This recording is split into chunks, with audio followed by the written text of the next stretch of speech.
Жылдам хабарнама қазақстандық үшін жақсы жаңалық. Сәлеметсіздер ме достар? Егер жаңалықтарды алғашқылар қатарында білгіңіз келсе, арнамыздағы подписаться және де бір ғана лайк түймесін басып, арнамыздағы видеоны соңына дейін тамашалаңыз. 2023 жылдың 1 наурызынан бастап автомобиль көлігі туралы заңға енгізілген өзгерістер күшіне енеді. Заңда азаматтардың жекеленген санаттары үшін қоғамдық көліктер жеңілдіктер менен жүзеге қатысуы түзетілулер бар.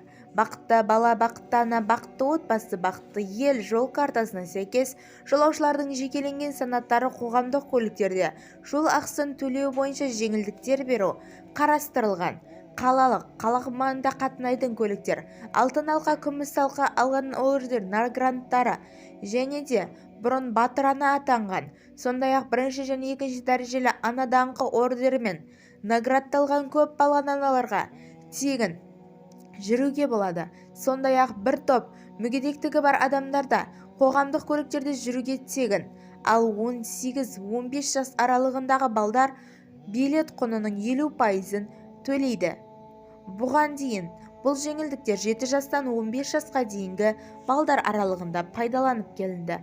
Бізді тамашалауды жалғастырыңыз және достарыңызға бөлісуді ұмытпаңыздар.